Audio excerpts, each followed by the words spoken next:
Welcome back to another episode of our Eagle Perspective podcast. I'm Mike Siciliano, Dean of Students of the Upper School.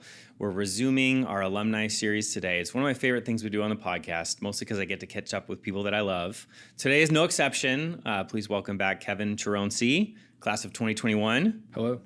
Good to have you. Thanks for coming in. Thank you for having me. Really appreciate it. So why don't you start with a little bit of an introduction? I mean, I want to brag about you. I want to say things like maybe the most accomplished musician in recent Santa Fe history. Yeah, I'm sure that will come out. But when did you start at Santa Fe? What kinds of things were you involved in here? And then where did you go after Santa Fe? Yeah. So I started at Santa Fe in sixth grade. And in high school, I was able to do so many different diverse things. I did, of course, band. I even did choir for a bit, played on the tennis team, and then I was able to do a few plays as an actor. And then I also got to play and also conduct the musical theater orchestra pit, which is professional musicians and a cast of about 80-ish students, give or take. And so I was also one of the captains for 2 years of the improv comedy team. So all of those things were, incredibly fun to do. Yeah, I remember a couple moments where you made me laugh, like falling out of my chair laugh. What was the show? It was a summer show. It was in the chapel. Oh, Almost Maine. Oh my gosh. Yeah. That a most underrated show in a long time. It really was. That show had me in absolute hysterics. So I would say, and then, tell everybody what you're up to now. Oh, yeah, that's right. So I'm at UT Austin, University of Texas at Austin. I am a music composition major, and I also play jazz piano in our jazz ensemble. And so right now I compose a lot for wind bands. So usually not strings. I'm open to it, but currently my niche is writing for wind band, and I've been lucky enough to be premiered and signed with a publisher at a pretty young age. And because of that, I get a lot of outreach with a lot of other schools. So a lot of schools fly me out, and I go there and I spend anywhere from about 2 days till upwards of a week at the school. They put me up in a hotel and everything, and I go in there, I shadow some of the classes, I give a few guest lectures, Q&As depending on what the school wants, and then I coach their ensemble. So they'll buy one of my pieces and they'll be like, okay, I want to hear your take on it. And every school is pretty different, and so it's really cool to kind of go in, get paid to basically meet new people, do what I love, and see a lot of America, and hopefully international soon. Okay, and just to clarify, you're 20 or 21? 20. 20 years old. Okay. So, what else? Like, is that it? I mean, just like composing, getting flown around the world to the other universities, publishing music, playing, like that's all? Like, I also play in our jazz ensemble. I'm just giving you a hard time. Come on. It's really impressive. I mean, congratulations. I don't think any of us are surprised. I think what's cool for me is, and actually we could talk about this a lot. Mm-hmm. Like for some reason there are people who think of Santa Fe as like, it's a big sports school. Mm-hmm. And your experience here was a lot in not sports. You played, I think it was tennis, you said. Tennis, right? Yeah. But like your experience here was much more about the arts. And I remember it must have been, I can't remember if it was in chapel. You must have been a sophomore. And like you came out and played in front of the entire school. Yeah. And like the kids embraced you. Yeah. Like, you got like standing ovation. Did you feel like that most of the way? Was that hard at first? Was that something you had to develop? Not everybody as a teenager is into writing music. Yeah. So, a lot of my time at Santa Fe was kind of exploring what kind of music I wanted to do. I was a pretty good pianist, but it was kind of, I did there were a few times where I got up in front of the entire school. The most notable ones, I think, were the back-to-school pep rallies, where that was the entire school. Anywhere from K through 12, I think, was there. It was about probably like 1,300 people at the time in the chapel. And what I do is, my freshman year, it was a wild thing. It was a week before Mrs. Kennard was like, hey, would you be interested in doing this? I'm like, I don't know. Threw together a charge, just played some piano, and had one of our old Spanish teachers play trumpet with me. And it was crazy. It was a lot of fun.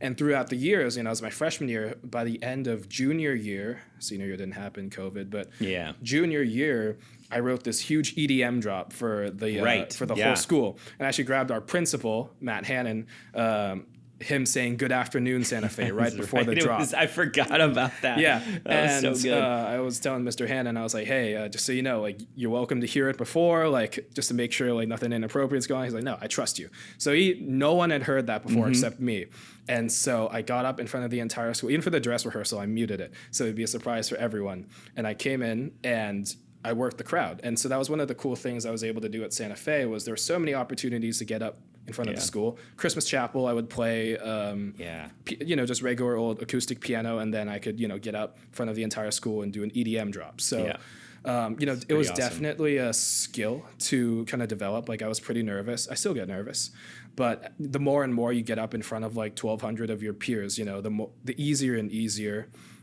it gets, or the more, I don't want to say easier, but the more used to it you get. Yeah. So you knew when you started in 6th grade, I mean, by then you'd obviously been playing piano. Yeah. Did you know you wanted to be a professional musician at that point? Or when did that happen during your journey at Santa Fe? So I knew the exact moment it happened, and it was on the stage of the Sydney Opera House when I conducted there at 15 with the Santa Fe band. And I remember it was like 2,500 people in that room. And I look around, and like that, I can see my parents' eyes. And my parents, and I love them, and they really cared about me, which is why, when they heard, as first-generation Asian-American immigrant parents, they're like, "You want to go into music?" They look up the annual salary of a musician. They go, "No, no, no, no, no, no, no." So when I came in 6th grade, I actually hated music. I hated playing piano. Whenever people ask me, when did I start doing music, I give them 2 answers. I started piano at 5, but I really loved it at 12. For the first 7 years, I hated it. So I went into in 6th grade thinking, I'm probably going to end up like an engineering major, doing math or something like that, be a doctor or something like that, do a little music on the side, probably quit and, call it a day. But when things started to pick up, I really started to realize, okay, this is what, this is what I want to do. And so in that moment, the Sydney Opera House, just kind of seeing my parents' eyes, and when they were like, okay, you could do this.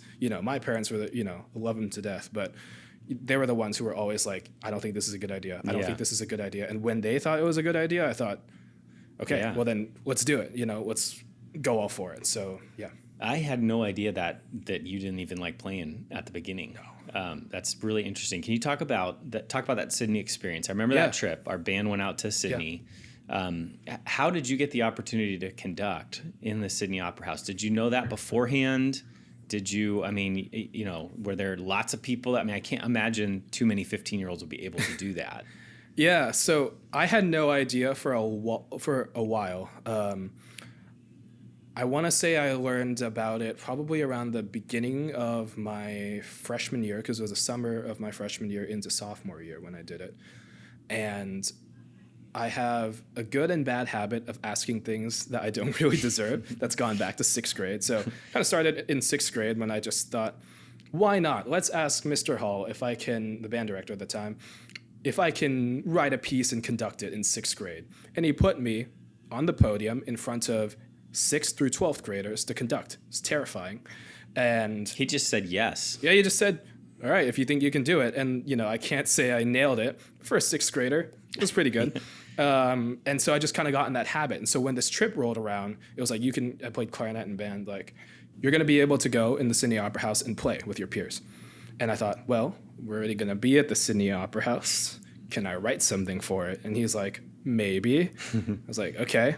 So I worked on something, and I was like, all right, I got to sell Mr. Hall on this thing. And he told me later, you didn't need to sell me on anything. But I was like, I'm going to make this like the best piece I've ever written. And so he was like, yeah, let's do it, around probably October. And I was like, oh, let's go. Can I conduct? And he was like, yeah, sure. We'll see what happens. So what I didn't realize was Santa Fe would combine with 2 other schools and create an ensemble of, I want to say, about 70 kids. And I was, I thought, okay, I'm going to conduct 20 people in the Sydney Opera House. That's fine. And then it ended up being 80 people. And so we landed in Sydney, and there were kids from like 6th grade through 12th grade again. And I was working with people who were like, 18, really good at their instruments, and 6th graders who were like, I don't know how to play my instrument. Yeah. So, that kind of threw me into the educator, like, kind of standpoint.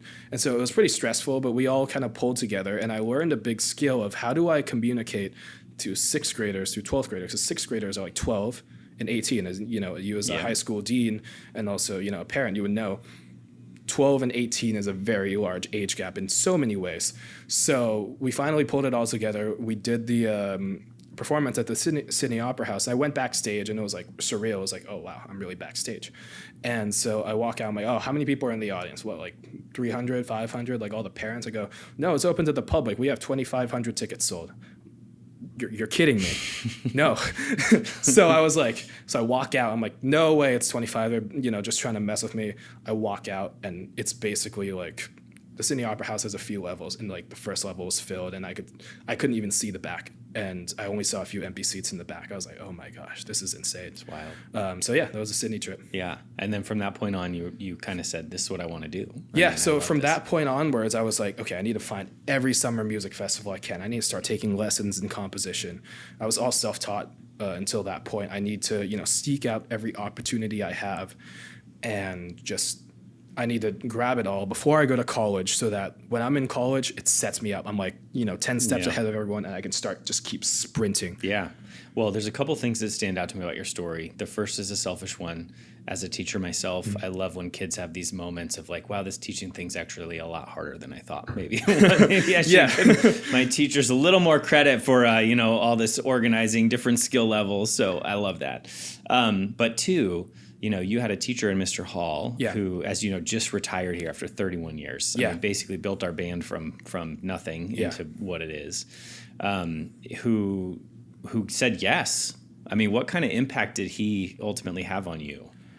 Mr. Dave Hall is the reason why you and I are doing this interview. He's the reason why I didn't go into engineering, doctor, lawyer, whatever my parents wanted me to do at the time.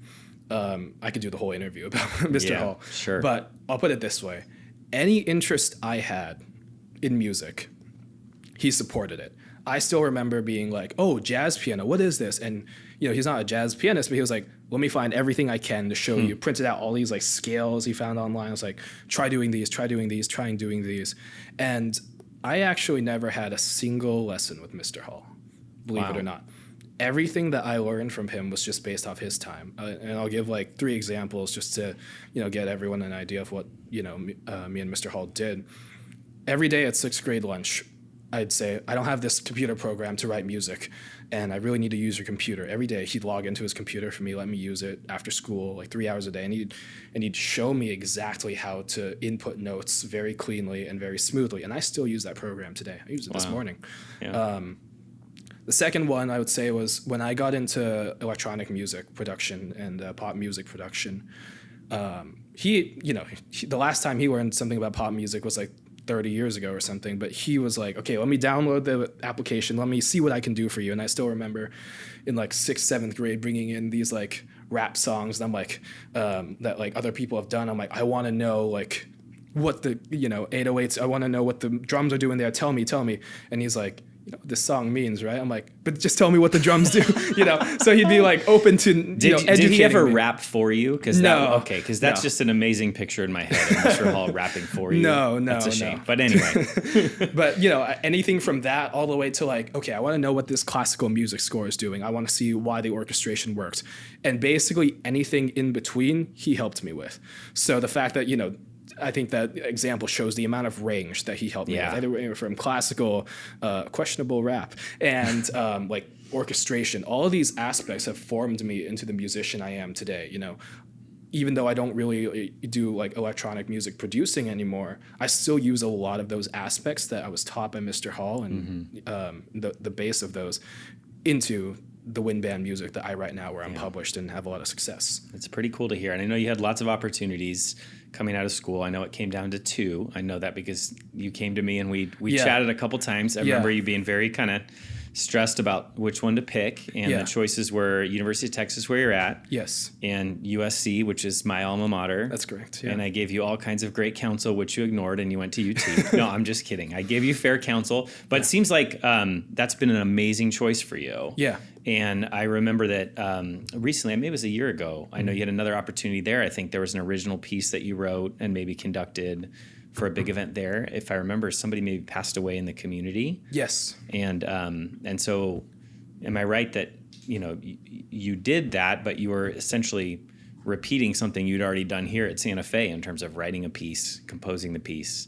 The musicians were probably a little bit better. But you got to apply some of the things you learned here. Oh, yeah, 100%. So I've done it actually a few times. My biggest premiere, the one that led to that piece, was a piece I wrote called Rising Light. And I'd been at UT for a year. People knew me, but people didn't really know like my capabilities.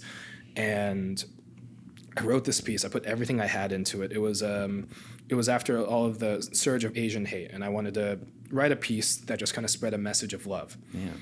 And so I put everything I had into it, and it got premiered by one of our second to top ensemble. And it was incredible. And the big thing that Santa Fe taught me and Mr. Hall taught me was, how do I communicate my thoughts, right? And this applies to both the piece where the girl unfortunately passed away and the piece before it. Because when you're in a room in rehearsal time, there's a conductor that everyone respects, and there's about, give or take, 40 to 60 musicians that all respect that conductor, and you're there on the side and they're like, what are you doing here, right? What can you tell us? We've worked with this conductor a whole, 1, 2, if you're in doctorate, who knows how many years, right? And they're like, what do you have to say? And you're 19 at this point. I'm 19. Yeah, I just turned 19. And so the biggest thing that Mr. Hall taught me, throwing a sixth grader up with seniors, was you have to own the room, and it doesn't matter how smart or, whatever you think you are up here, because the moment you get up there, all everyone cares about is what's coming out of your mouth.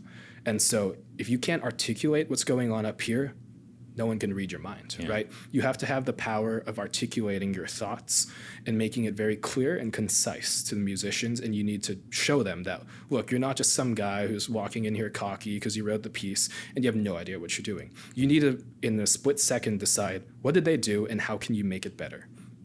And so in sixth grade, all the way till 12th grade, anywhere from conducting the band, conducting the musicals, you're in a hot seat because they'll basically just stop the band. They'll be like, Kevin, what did you think about that? And there's about, 40 different musicians playing. So you'll be like, okay, there's a lot of intellectual stuff of like, okay, that instrument right there, you right there in that seat, 1 of 40, you played a wrong note. It could be easy as that. You fix it, okay. Then there could be things of like, rethink the way that you're playing. Like rethink the phrase here. Is it a phrase about sadness or is it a phrase about melancholy? And so then you get, humans are emotional beings. So you go in and you're thinking like, how do I relate with this person, right? So that was the biggest skill that I think Santa Fe taught me, that a lot of my peers and colleagues, as smart as they are, lack just a little bit, because I'm able to communicate my thoughts a lot more clear. And, I'm not as scared because it's like, well, I conducted seniors when I was in sixth grade. I was terrified. So, my peers, okay, that's not too bad. Yeah. I got to think too, and tell me if I'm wrong, but some of the other things that you did here. I mean, we all, everyone wants to focus on the music because obviously that's your brilliance and where your expertise is. But I mean, I would think, the improv and the acting, even singing in the choir, those types of things gave you skills or appreciation for, other people that were experts in those things, communication skills that probably had a big impact on your ability to do that.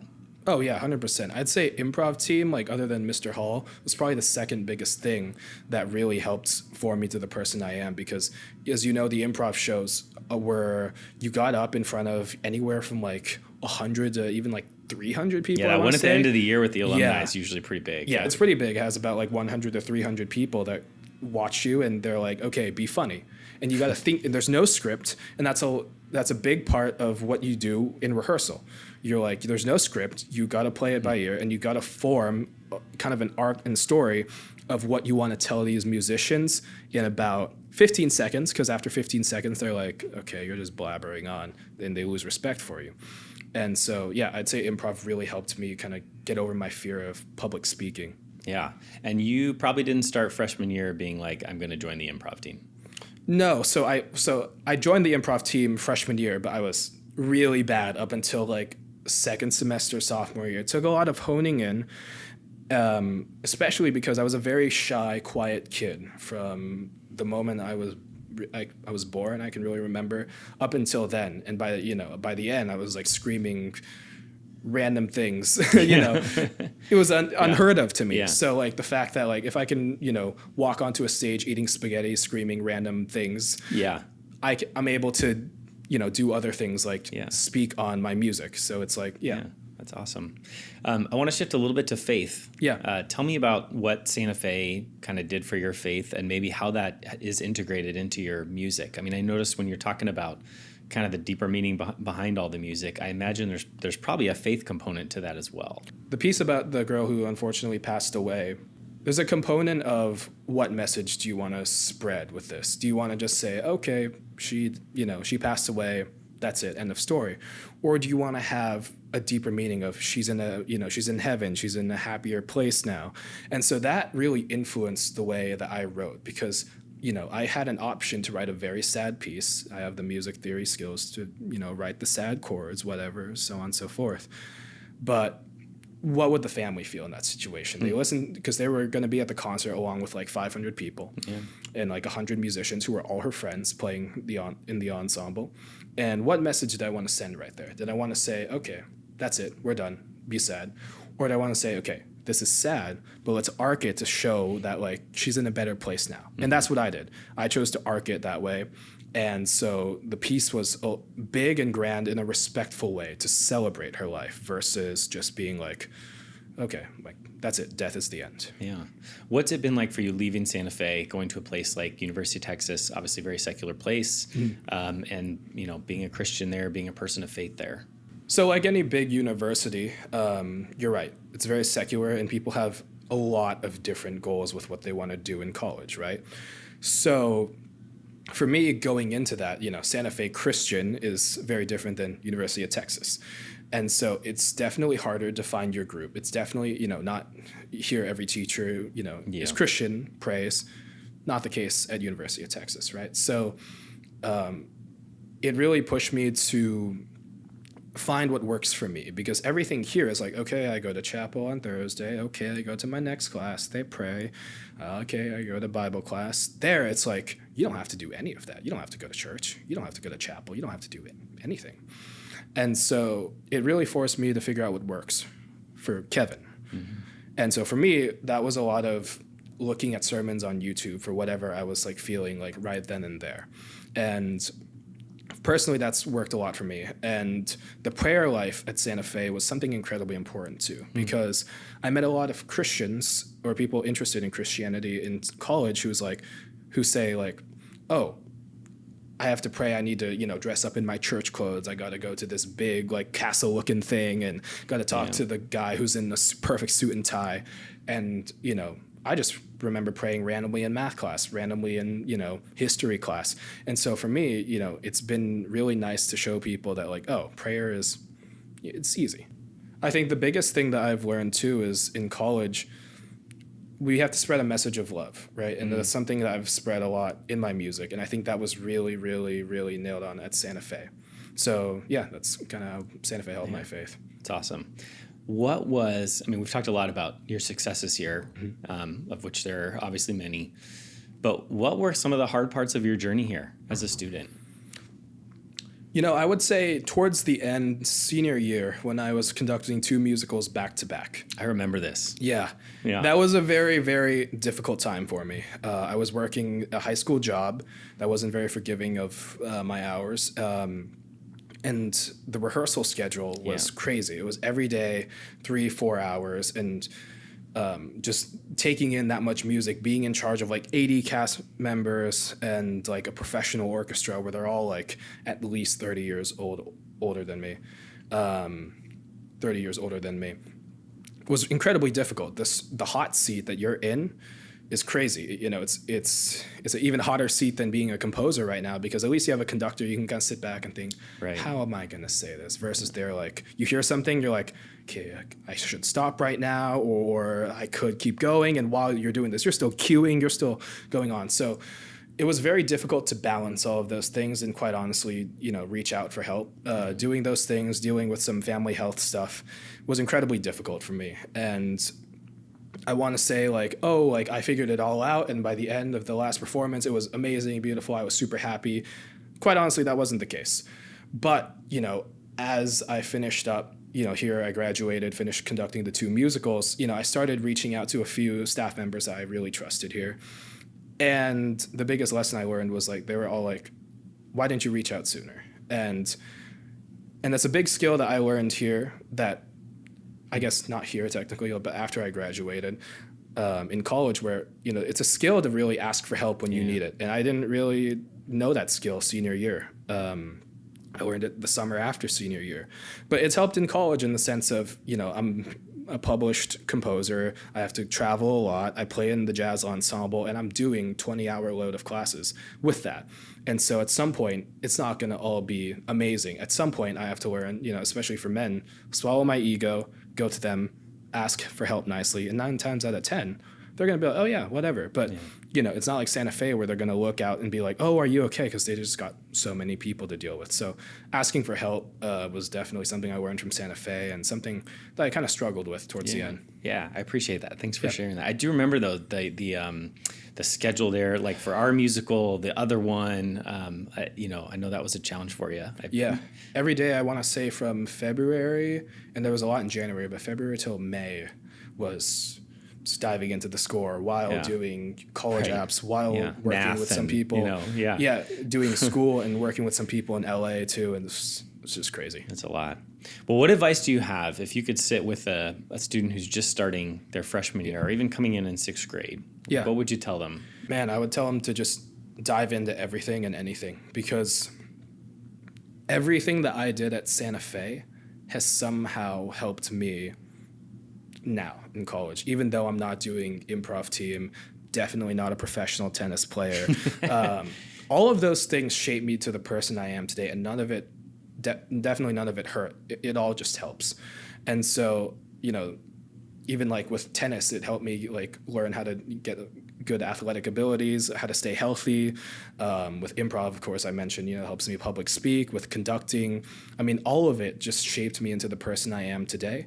And all of it helps. So try everything, try anything. You might like it, you might not, but you'll learn something whether you like it or not. All right, before we go, is there anything that we can be on the lookout for, anything you got coming up here in the next couple of years that might be fun to share? Yeah, so I'm actually leading a grant right now with a few other composers, and we're working with 2-time Grammy Award-winning soprano Hila Plitman, and we're going to be putting out an album where we're having a brass band with a classical operatic soprano, so that'll be a really cool collaboration. I'm also working with the Pacific Youth Wind Ensemble that's going to be in Segerstrom Concert Hall in May 2024, so I'll be a clinician there. But those are the 2 big projects I have right now, and we'll see what this year has to offer at UT. Okay. Man, it is so good to catch up with you. Oh, yeah, it's so good to catch up with you, too. It's just this place isn't the same without you, but it's really neat to see how successful you've been. I have one final question. Yeah. Think about how well things are going for you. Can you imagine if you'd gone to USC, how much better they'd be? I mean, you got to think about that every now and again, right? I'm just messing with you. Congratulations. Super proud of you, and really appreciate you taking the time to come back here. I never know when they're going to release these, but like you're on your summer right now, and you take the time to come in. So I really appreciate it, Kevin. Yeah, of course. Thank you. This is so honor. Thank you, and thanks for listening and joining us. If this is your first time checking out one of our Eagle Perspective podcasts, you can catch us on Spotify, Apple Podcasts, and anywhere else where podcasts are available. We have episodes on YouTube as well. If you want to see the video version, check us out. We look forward to seeing you again soon.